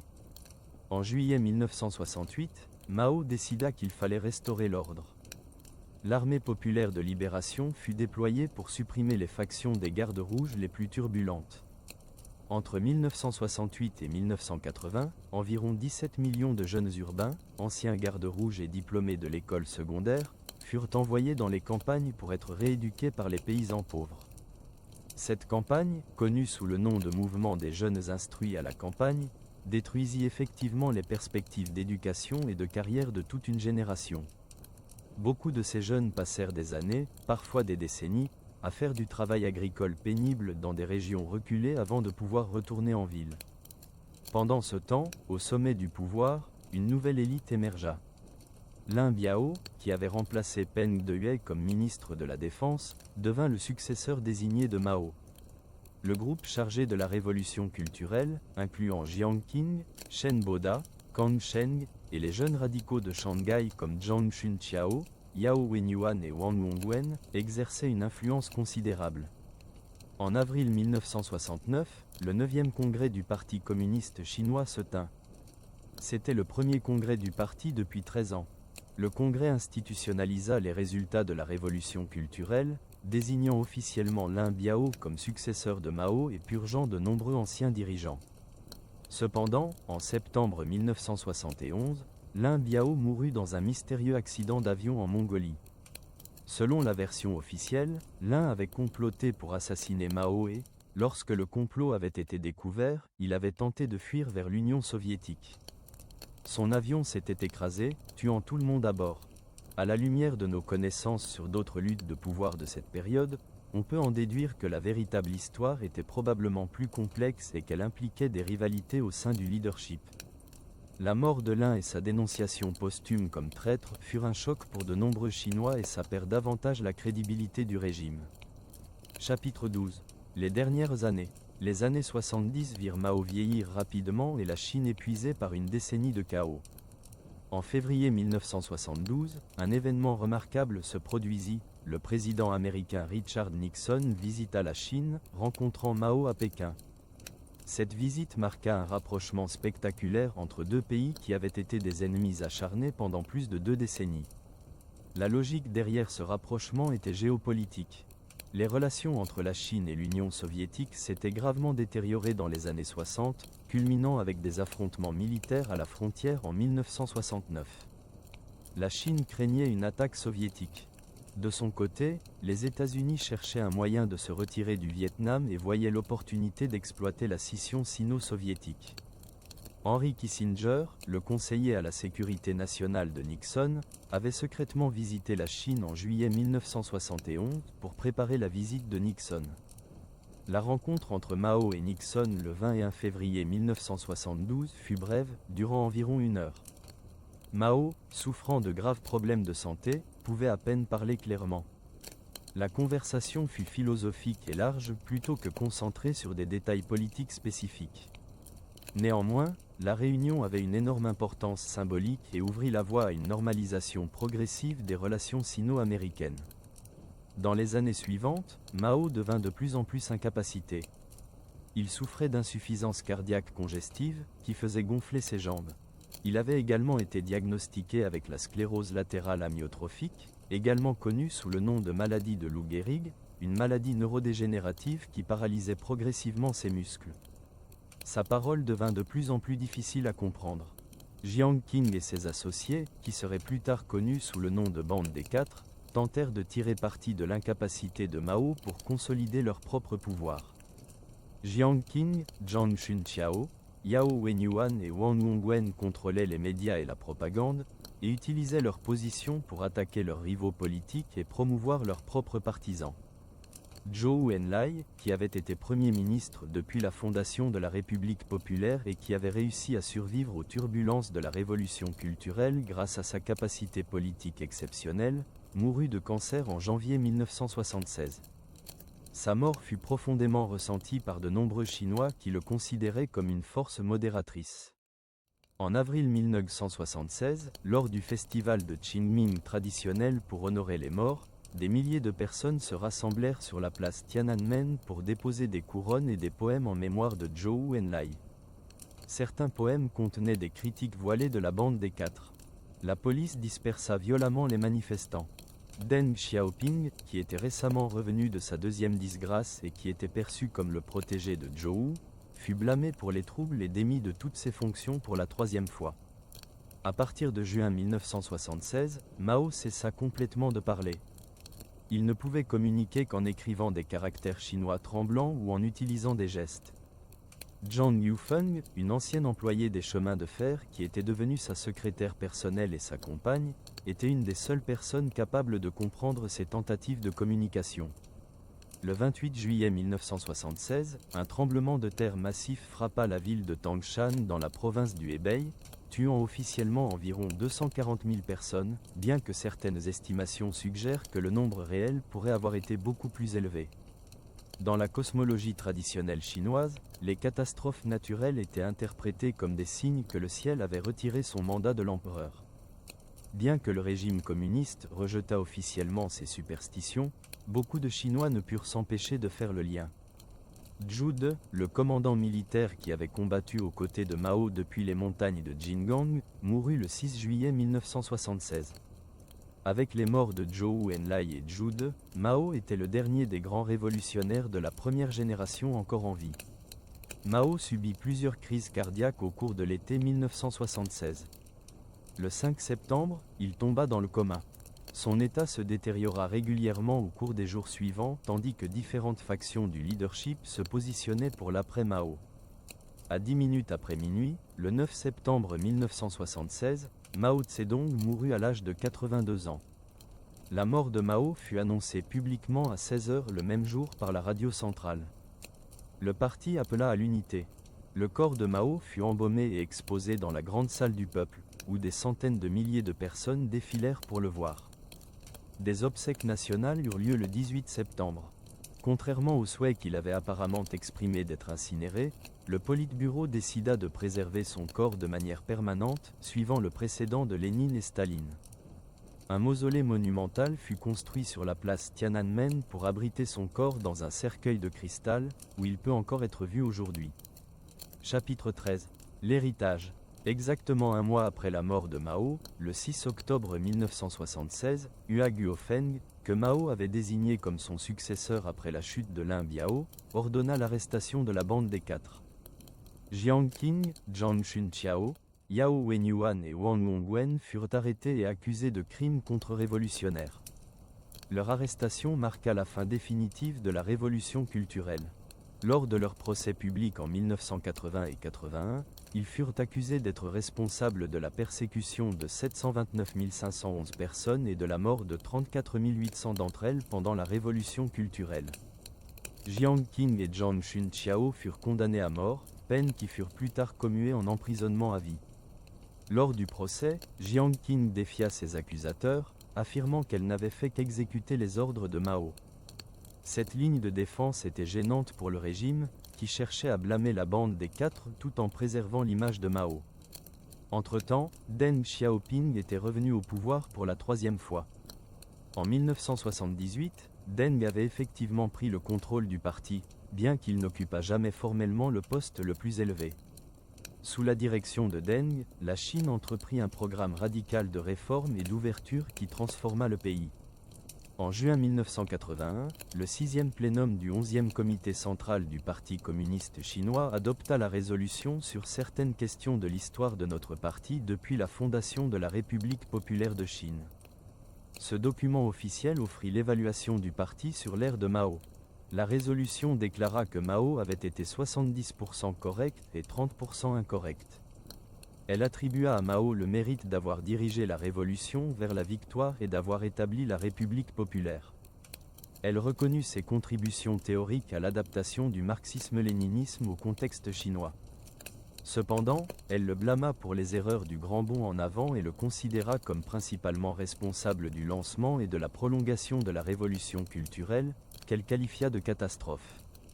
Cette évaluation nuancée reflétait un calcul politique délicat. Le parti ne pouvait pas complètement répudier Mao sans saper sa propre légitimité, puisque Mao était le fondateur de la République populaire et que le parti tirait une grande partie de sa légitimité de l'histoire révolutionnaire qu'il incarnait.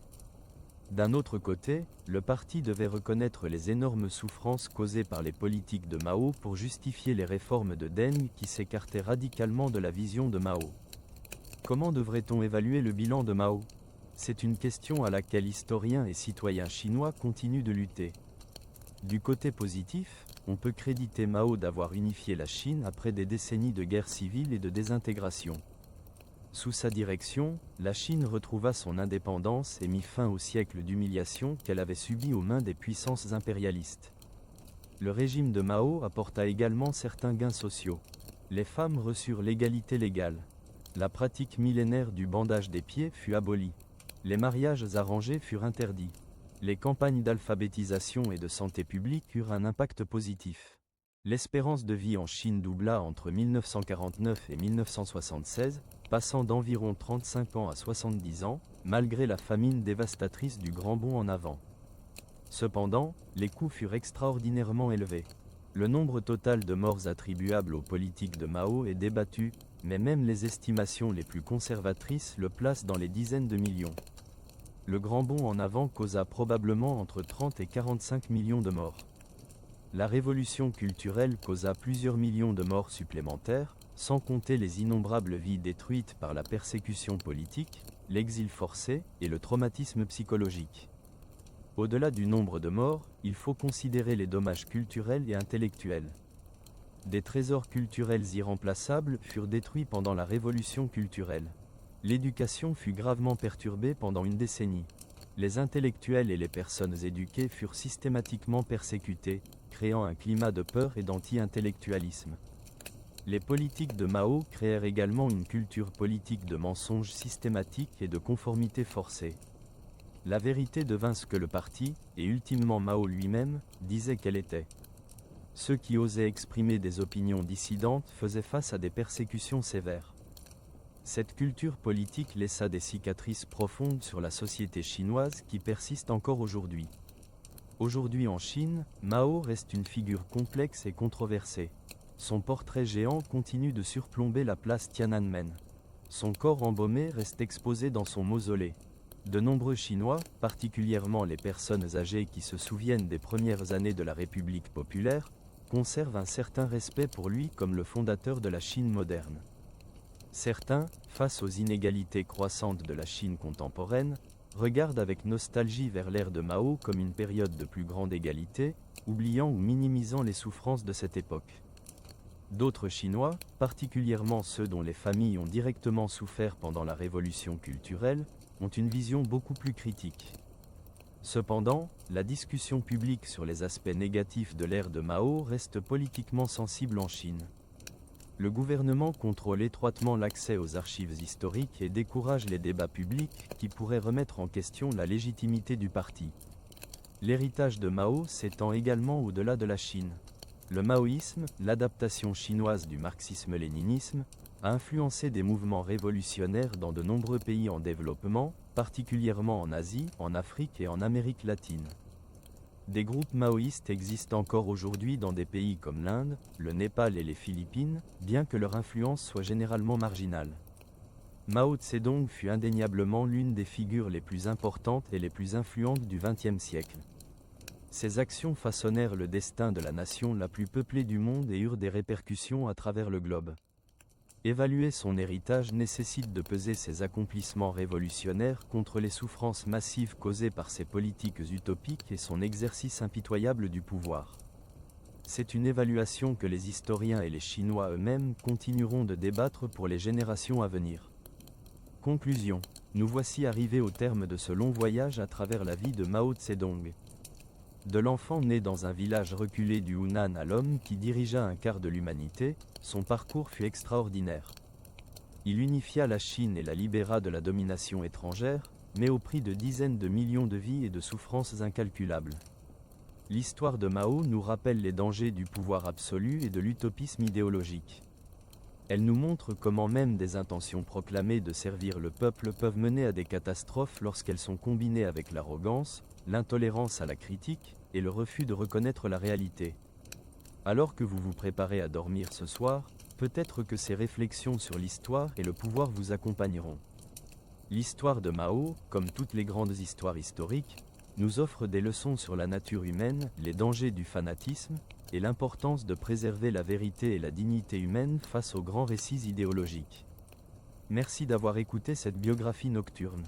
Si vous avez apprécié cette plongée dans l'histoire du XXe siècle chinois, n'hésitez pas à liker cette vidéo, à vous abonner à la chaîne Le Temps Endormi, et à nous dire dans les commentaires quelles autres figures historiques vous aimeriez que nous explorions. Bonne nuit, et que votre sommeil soit paisible et vos rêves doux. Annexe. Réflexion complémentaire sur l'ère maoïste. Pour mieux comprendre la complexité de l'ère maoïste, il convient d'examiner quelques aspects supplémentaires qui éclairent cette période troublée de l'histoire chinoise. La question de la mémoire collective.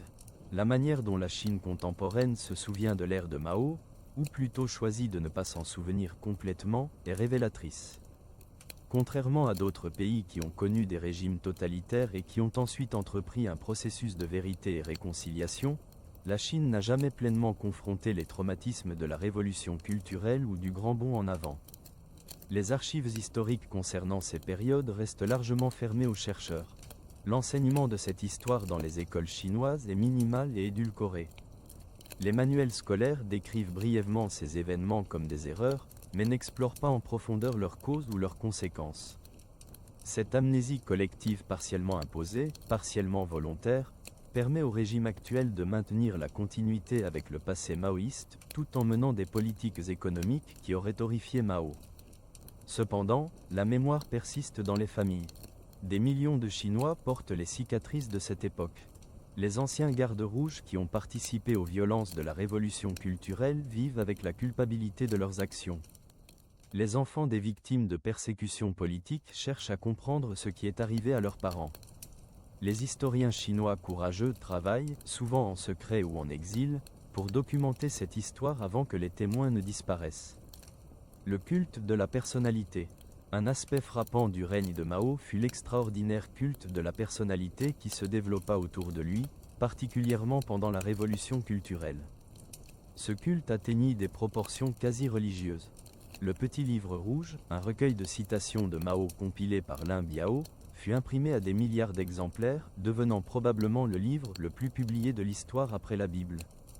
Les citations du président Mao Tse-dong devaient être mémorisées et récitées quotidiennement. Les gens commençaient leur journée de travail par des rituels où ils se tenaient devant un portrait de Mao et récitaient ses pensées. Avant chaque repas, certaines familles exprimaient leur gratitude au président Mao pour la nourriture. Des malades dans les hôpitaux écoutaient des lectures du Petit Livre Rouge comme forme de thérapie. Ce culte atteignit son apogée lors de la révolution culturelle, lorsque des millions de gardes rouges faisaient le pèlerinage à Pékin pour apercevoir Mao. Le port du badge de Mao devint quasi obligatoire. Les gens rivalisaient pour montrer qui possédait le plus grand nombre de badges ou d'images de Mao. Dans certains lieux de travail, les employés devaient réciter des citations de Mao avant de pouvoir commencer leurs tâches quotidiennes. À la lumière de nos connaissances sur la psychologie de masse, on peut supposer que ce culte servait plusieurs fonctions pour le régime. Il créait un sentiment d'unité et d'identité collective. Il simplifiait les questions politiques complexes en les réduisant à l'adoration d'une seule figure. Il permettait également à Mao de contourner la bureaucratie du parti en établissant un lien direct émotionnel avec les masses. Cependant, ce culte eut également des effets profondément destructeurs. Il infantilisait la population, décourageant la pensée critique et l'autonomie. Il créait une atmosphère où remettre en question n'importe quelle décision de Mao, même lorsqu'elle était manifestement désastreuse, devenait impensable. Il contribua directement aux catastrophes du grand bond en avant et de la révolution culturelle, car personne n'osait dire au président qu'il avait tort. Les relations familiales et sociales à l'ère maoïste. L'une des tragédies les plus profondes de l'ère de Mao fut la destruction des relations familiales et sociales fondamentales. Le régime maoïste exigeait que la loyauté au parti et à Mao transcende toutes les autres loyautés, incluant celle envers la famille. Pendant la révolution culturelle, les enfants étaient encouragés à dénoncer leurs parents s'ils percevaient des pensées ou des comportements contre-révolutionnaires. De nombreux parents furent envoyés en camp de travail ou exécutés sur la base de dénonciations de leurs propres enfants. Ces enfants devaient ensuite vivre avec la culpabilité d'avoir trahi leurs parents, souvent sous une pression sociale et politique intense qu'ils étaient trop jeunes pour résister. Les mariages étaient également affectés. Les conjoints étaient forcés de se dénoncer mutuellement lors de séances d'autocritique. Un mariage avec quelqu'un de la mauvaise origine de classe pouvait ruiner les perspectives d'une personne. Les familles étaient séparées lorsque les membres étaient envoyés dans différentes régions pour la rééducation. Les amitiés devenaient dangereuses. Une confidence à un ami pouvait facilement devenir une dénonciation lors d'une séance de critique. La paranoïa et la méfiance imprégnaient toutes les relations sociales. Les gens apprenaient à surveiller constamment leurs paroles et leurs actions, ne sachant jamais qui pourrait les rapporter. Cette destruction du tissu social eut des effets à long terme. Même après la fin de l'ère de Mao, de nombreux Chinois restèrent méfiants et réticents à faire confiance aux autres. La trahison de liens familiaux et amicaux fondamentaux laissa des cicatrices psychologiques profondes qui persisteront pendant des générations. Les femmes à l'ère de Mao. L'ère de Mao eut des effets contradictoires sur les femmes chinoises. D'un côté, le régime maoïste proclamait l'égalité des sexes comme un principe fondamental. La loi sur le mariage de 1950 donna aux femmes des droits légaux égaux dans le mariage et le divorce, interdisant les mariages arrangés et le concubinage. Les femmes furent encouragées à entrer dans la main-d'œuvre et à participer à la vie publique. Le slogan maoïste célèbre déclarait que les femmes soutiennent la moitié du ciel. Dans les représentations de propagande, les femmes étaient montrées conduisant des tracteurs, travaillant dans des usines et servant dans l'armée. L'image de la femme en fer, forte et révolutionnaire, contrastait fortement avec l'idéal traditionnel confucéen de la femme vertueuse et soumise. Cependant, cette égalité proclamée était limitée dans la pratique. Bien que les femmes fussent encouragées à travailler, elles continuaient à porter le fardeau principal des tâches domestiques et de l'éducation des enfants. Les postes de direction dans le parti et le gouvernement restaient largement dominés par les hommes. Même au sommet du Politburo pendant l'ère de Mao, les femmes étaient extrêmement rares, Jiang Qing étant l'exception notable, et son pouvoir découlait largement de sa relation avec Mao. De plus, l'idéal maoïste de la femme en fer exigeait que les femmes suppriment ce qui était considéré comme des traits féminins traditionnels. Cela pourrait impliquer que les femmes devaient essentiellement adopter des caractéristiques masculines pour être acceptées comme égales. La sensibilité, l'élégance et l'attention à l'apparence étaient critiquées comme bourgeoises. Les femmes portaient les mêmes vêtements unisexes que les hommes, les pantalons Mao et les chemises bleues ou grises.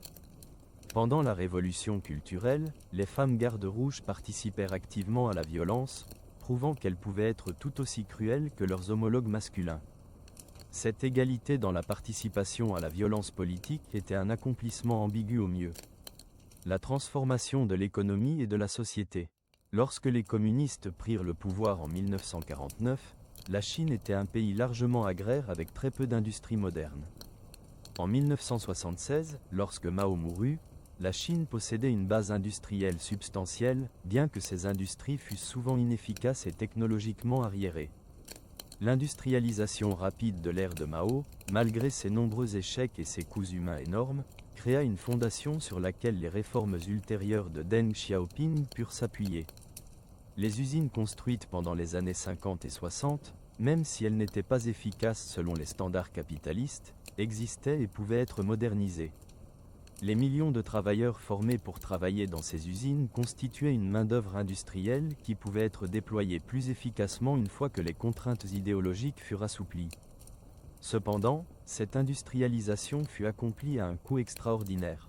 Les paysans furent forcés de subventionner l'industrialisation urbaine à travers la collectivisation et les réquisitions de grains. Le système du hukou, le système d'enregistrement des ménages établi en 1958, divisa effectivement la population chinoise en deux classes, urbaine et rurale, avec les résidents ruraux ayant beaucoup moins de droits et d'accès aux services. Ce système persiste encore aujourd'hui, perpétuant les inégalités entre zones urbaines et rurales. L'ère de Mao transforma également profondément la structure sociale chinoise. L'ancienne élite de propriétaires terriens et de capitalistes fut éliminée. Une nouvelle élite de cadres du parti émergea.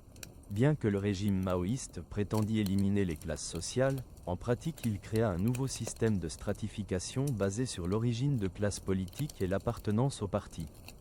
Les intellectuels, les enseignants, les médecins et autres professionnels, autrefois respectés dans la société chinoise traditionnelle, virent leur statut s'effondrer, particulièrement pendant la révolution culturelle. L'anti-intellectualisme promu pendant cette période eut des effets durables, créant un déficit de personnel qualifié qui prit des décennies à combler. La Chine dans le contexte du monde communiste. Il est instructif de comparer l'expérience chinoise sous Mao avec celle d'autres pays communistes.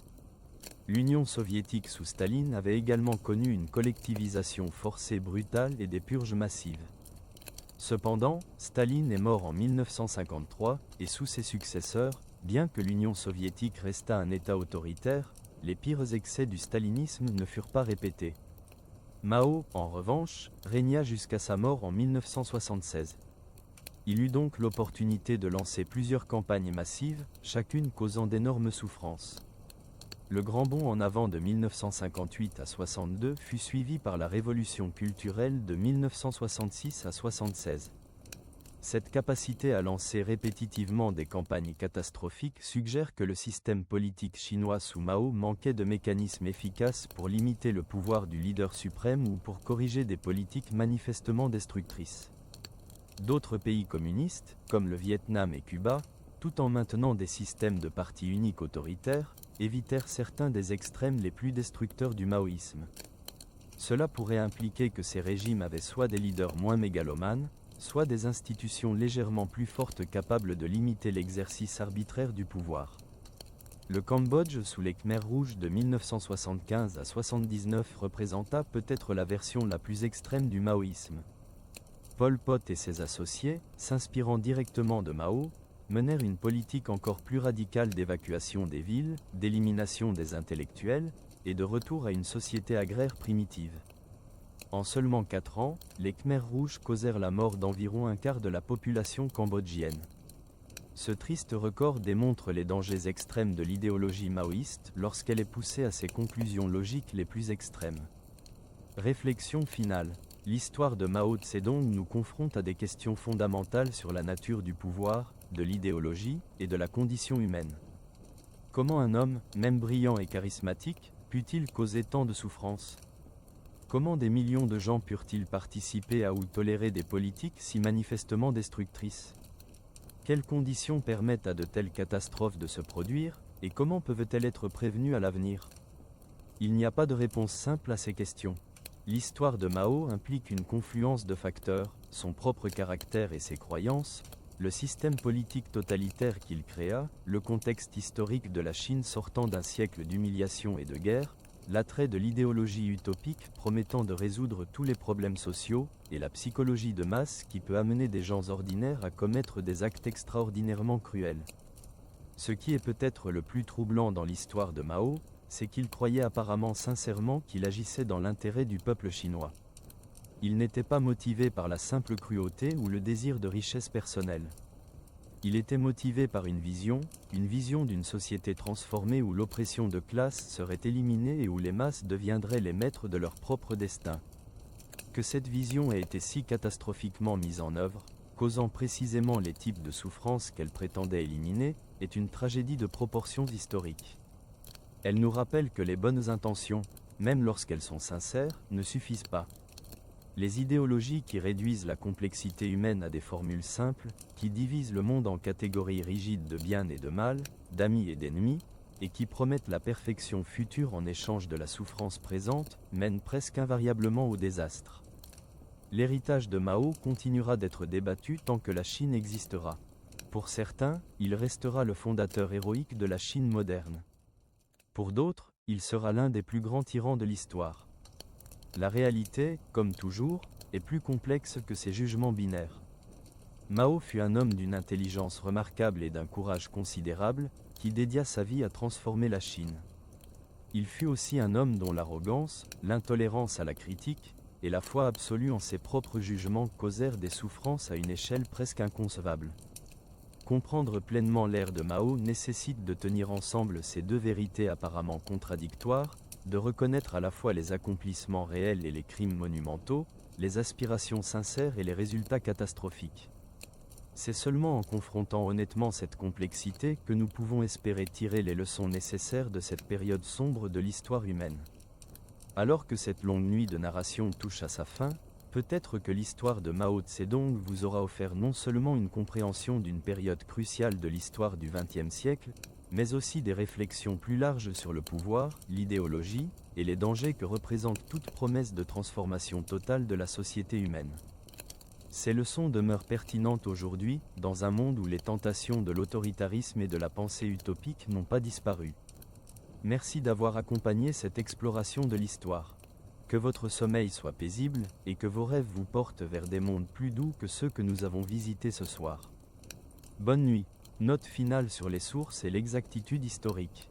Ce récit de la vie de Mao Tse-dong s'appuie sur les recherches historiques les plus fiables disponibles, incluant des archives chinoises partiellement ouvertes depuis les années 1980, des témoignages de participants et de victimes, et les travaux d'historiens chinois et internationaux qui ont consacré leur carrière à documenter cette période.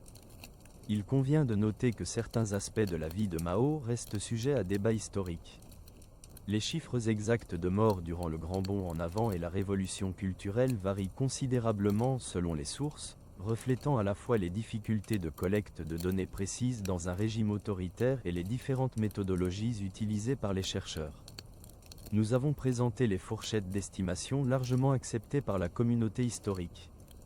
Les motivations personnelles de Mao, ses pensées intimes durant les moments critiques, restent en partie spéculatives, car elles dépendent de sources limitées comme ses entretiens avec Edgar Snow et d'autres journalistes, ainsi que des mémoires de ceux qui le côtoyaient. Ces éléments suggèrent une interprétation selon laquelle Mao était un mélange complexe d'idéalisme sincère et d'ambition personnelle, de brillance intellectuelle et d'aveuglement idéologique.